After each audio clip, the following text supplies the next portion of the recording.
Sungguh-sungguh Allah sangat ridho ketika seorang hamba itu makan, makan ketika sesuap nasi dia muji Allah, ketika minum seteguk nasi dia muji Allah. Itu kalau orang diridhoni Allah itu wali betul. Itu untuk jadi wali itu gampang. Kamu makan ridho, kamu ninjak buminya Allah ridho seneng, kamu hidup keseharian aman seneng. Nah ini supaya sampean kita semua ngaji betapa panduan Rasulullah untuk menggapai ridho Allah itu banyak yang keseharian sekali.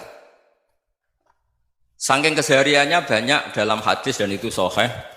Nabi menyebut hal-hal yang keseharian. Hatta ma tas'alu fi imra'atika, kamu punya uang kemudian istri kamu bisa makan itu ibadah.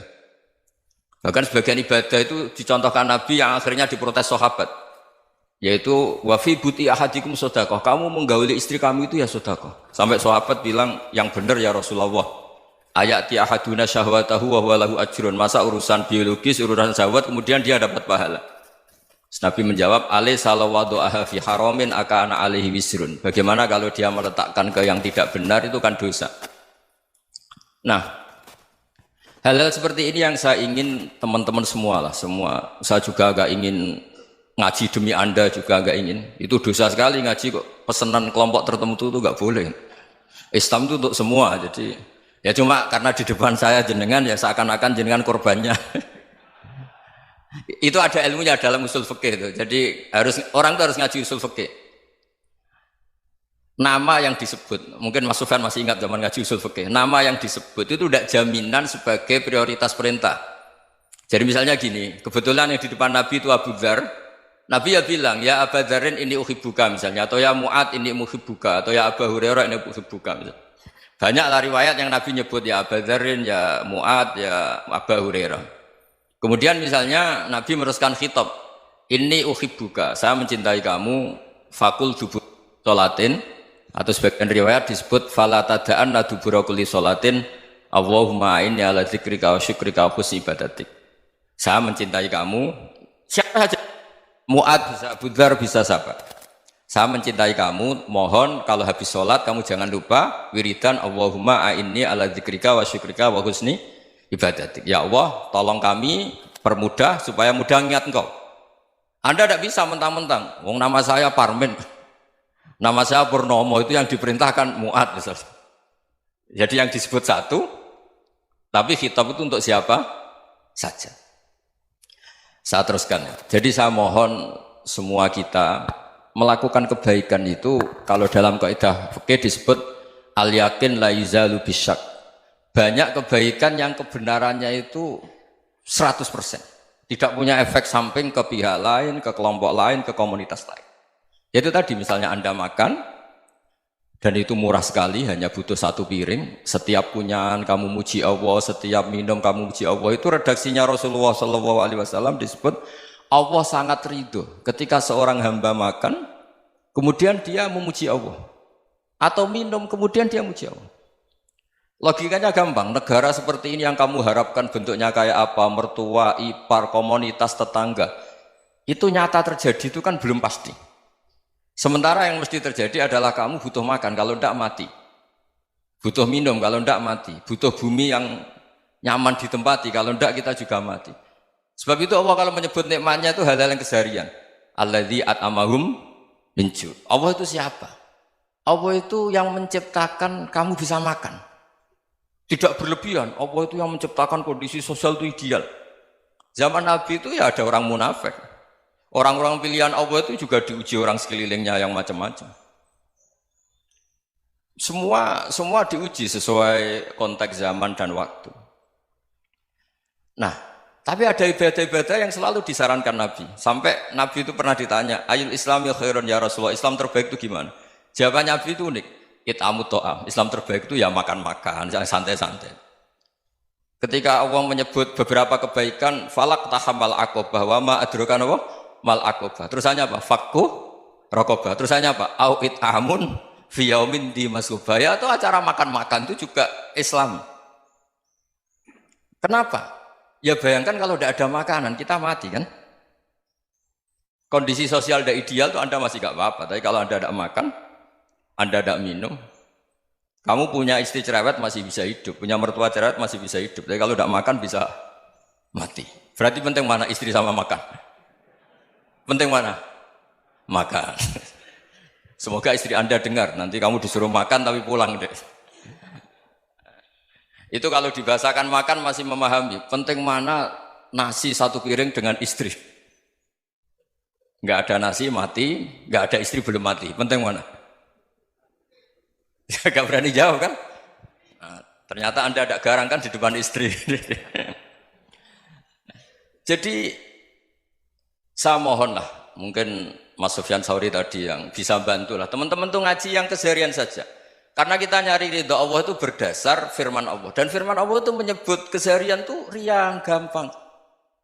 Yaitu tadi misalnya wa min ayatihi manamukum billaili wan nahar. Termasuk ayat-ayat Allah itu kamu tidur. Maka dulu itu ada guyonan, ada tokoh Mu'tazilah, kelompok dalam Islam yang berpikir manusia itu bisa menentukan ikhtiarnya sendiri. Karena saya bisa duduk, ingin berdiri, berdiri. Karena kelompok ini nggak terima kalau semua kehendak Allah, nanti bagaimana kalau semua kehendak Allah kok ada hisab ya, ada sanksi. Lucunya itu, dia akhirnya, ini cerita ya, mencintai seorang perempuan, cantik sekali. Dan itu dia menjadi ahli sunnah itu oleh hal-hal yang sepele. Karena istrinya cantik, ya namanya suami istri itu hubungan intim. Terus ditanya, Mas, masih ingin lagi? Masih. Silahkan diulang lagi. Wah ya tidak bisa. Katanya manusia bisa menentukan yang diinginkan. Itu tobat itu. Itu nggak bisa ditobatkan Mas Sufyan Ats-Tsauri. Orang cantik yang mudah nobatkan orang itu orang cantik. Segampang itu. Akhirnya kita tahu, makanya kalau dalam kitab Hikam itu disebut al-aqil mayyakul madza yaf'alu wa hubi wal ghafil mayyakul madza af'al. Orang yang punya akal karena sadar ini wilayah Allah, semua milik Tuhan. Itu dia tiap hari berpikir, besok Allah akan melakukan apa terhadap dunia ini. Kamu merencanakan suatu mau plesir, ternyata gempa. Mau wisata ke Rusia, ternyata perang. Kamu tidak pernah tahu apa yang akan terjadi besok. Wa ma tadri nafsum madza taksibu ghadan. Tapi anda semua kita ini sering punya jadwal permanen. Makanya saya kalau diundang siapa saja, bisa takdir. Yang jelas Gus ini acara penting. Ya masih acara penting nak pangeran ngersakno piye? Kowe ape dadi pangeran, kamu kok mau jadi Tuhan? Itu kadang ya kiai. Penting Gus acara ini jenengan harus memastikan bisa. Loh kamu itu yang ngajarin tauhid, sesuatu itu biadillah kok bilang-bilang apa pasti. Kalau maksa terus tak tobatkan kamu kata saya. Ya kalau gitu Gus bilang insya Allah. Wah itu hati saya, fisik saya, roh saya sudah bilang insya Allah. Tidak usah kamu latih kata saya. Nah hal-hal tauhid keseharian itu gampang sebetulnya. Wal ghafil yaqulu madza af'al. Tapi orang yang lupa Allah dia setiap hari bilang besok apa? Kita bisa melakukan apa? Seakan-akan dia itu aktor, dia penting, dia subjek permanen, dia. Padahal kita ini hanya objek kehendak Allah Subhanahu wa taala. Karena kita yakin sesuatu yang terjadi di alam raya ini kita tidak bisa apa-apa. Makanya saya sering ngaji, sering bilang saya, ketika Anda mensifati Allah, Dia yang menghidupkan. Sudah itu tanamkan sehingga ketika kita mati santai saja. Kenapa santai? Allah punya cara menghidupkan kita. Zaman kita hidup juga gak tahu caranya ngelola jantung, ngelola paru-paru. Kamu juga gak tahu ngelola oksigen yang tidak beracun, tidak ngandung polusi. Tahu-tahu hidup. Gak ingin tua ya tahu-tahu tua, gak ingin mati tahu-tahu mati. Selama ini kita hidup juga agak tahu apa sebetulnya. Hanya gaya tok, punya jadwal, punya planning. Kalau kamu bisa menentukan pilihan Anda, pasti Anda istrinya cantik, 4 neriman semua, qanaah semua. Nyatanya enggak kan? Ada 1 jelek, cerewet. Oh itu kan, nyatanya enggak bisa apa-apa Anda kan? Dan kamu bawa mati lagi. Itu kan istri Anda juga gitu, punya keinginan, punya suami yang ganteng, yang jabat, yang riman, yang enggak poligami. Ya enggak kesampaian juga. Kalau kita ngitung tingkat kegagalan kita itu gagal terus. Ya kan? Nah, terus ingat Allah. Madza yaf'alu wa bi. Orang yang punya akal selalu berpikir Allah itu menghendaki apa terhadap saya. Lalu sama-sama orang melihat orang yang serius. Itu kata Anda itu pemikir berat, serius. Senang punya tokoh yang merengut karena kamu anggap serius. Tapi sebagian orang anggap orang yang serius itu wong merengut, wong masam, wong muka kok ditekuk. Jadi sama Itu hati, ya muqallibal qulub tsabbit qalbi ala dini. Karena kita nggak tahu cara berpikir kita tentang orang lain, tentang sekeliling kita. Misalnya kita orang baik yang jenis ngrumat fakir miskin. Ada orang bangun masjid mewah itu janggal. Apa artinya masjid mewah kalau banyak orang kelaparan? Tapi kalau yang jenis pendidikan apa artinya masjid mewah kalau tidak bisa ngaji? Nanti yang jenis infrastruktur apa artinya ini kalau semuanya punya sudut pandang yang berbeda-beda. Dan Islam mengapresiasi semua kebaikan. Tapi katakan semua kebaikan itu adalah kehendak Allah Subhanahu wa taala. Karena apapun baik Anda itu pakai fasilitas yang diberikan oleh Allah Subhanahu wa taala. Sehingga ini yang disebut qulillah tsumma darhum fi khawdihim yal'abun. Ya kembali tadi ke tema-tema bahwa keseharian Anda ini sudah Islami. Saat Anda tidak bisa melakukan apa saja. Saya sering ada jenazah, biasanya kalau tetangga meninggal saya sering disuruh ngelepas. Saya bilang orang ini baik. Karena sering ngelamun di rumah, sering nganggur di rumah. Ditanya sama anaknya, kenapa Gus nganggur baik? Ya kalau dia nganggur artinya juga agak berbuat sesuatu yang maksiat kan? Ya kan? Orang nganggur di rumahnya ya tidak bunuh orang, tidak maling, tidak korupsi, ya namanya nganggur di rumah. Lah cuma istri cara pandang nganggur gak menghasilkan uang gitu. Tapi juga gak menghasilkan kriminal kan? Jadi sebenarnya Islam itu makanya kalau sampai ngaji usul fikih itu ada kitab usul fikih namanya Lubul Usul, itu terkenal sekali di pesantren itu. Itu kalau ngapresiasi keseharian itu luar biasa. Izma min mubahin illa wa yatahaqqaqu bihi tarku haramimma. Karena keseharian yang mubah saat Anda lakukan itu ada kehebatan yang luar biasa, yaitu meninggalkan haram. Makanya dulu banyak orang-orang alim ketemu temannya itu guyon sampai semalaman. Itu biasanya yang semangat Islam itu kiai kok tidak tahajud, kiai kok tidak witir. Orang yang sedang mapan uangnya banyak, malam itu tidak kelayaban itu sudah luar biasa. Melawan nafsu supaya tidak maksiat itu sudah luar biasa. Supaya lupa guyon sama temannya semalaman sampai subuh. Gejolak-gejolokan mengenang zaman miskin, zaman kuliah nggak jelas, zaman apa. Melihatnya jangan tarkut tahajud. Seperti ini meninggalkan tahajud, tapi meninggalnya ini talkul muharramat. Jadi kayak apa hebatnya? Sehingga Imam Ghazali punya riwayat yang agak unik. Hatta takuna ibadatu akhiri hadil ummah iku an-naum. Sehingga suatu saat ibadah terbaik umat ini itu tidur. Itu kan riwayat kontroversi. Ketika Imam Ghazali ditanya, kenapa iya? Kenapa kamu mulai keluar dari rumah itu sudah banyak maksiat? Melihat perempuan yang enggak mahram, melihat fenomena. Tapi kalau kamu tidur itu enggak melihat apa-apa. Tapi juga kamu jangan nganggap tidur itu ibadah betul. Saatnya melakukan fardu ain malah masih tidur. Tapi itu sudut pandang yang menjadikan kita Islam itu gampang. Jadi saat Anda tidak bisa aktivitas apa-apa, misalnya ada beberapa orang yang lumpuh. Lumpuh itu memang nggak bisa Jumatan, nggak bisa ibadah, tapi dia juga nggak bisa maksiat. Tidur itu memang Anda saat itu tidak bisa tahajud, tidak bisa witir, tapi saat itu ada zina, ada maling, tidak gosipkan orang, tidak bully orang, tidak menanamkan kebencian, tidak hasud. Sehingga tidur menurut Allah Ta'ala wa min ayatihi manamukum billaili apa? Wan-nahar. Karena di tidur itu selain ada unsur istirahat, jaga kestamina, juga ada unsur meninggalkan beberapa keburukan. Nah saya mohon ibadah yang keseharian ini kita jaga. Supaya kita semua baca ayat itu fasih. Fasih itu tertanam di hati. Allah itu siapa?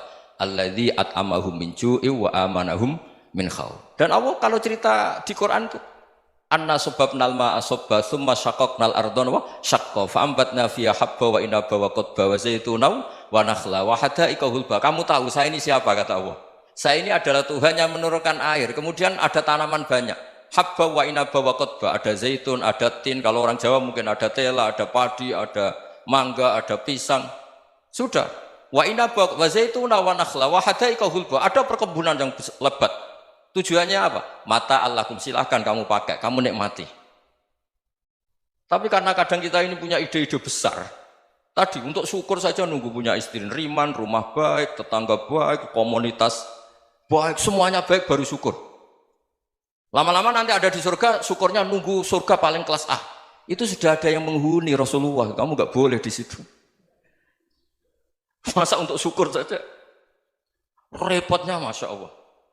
Jadi mohonlah Quran yang kalau Anda hafalkan juz sama itu kan ada ayat-ayat yang kayak tadi. Ya, fal yang dzuril insanu ila ta'ami. Coba lihat.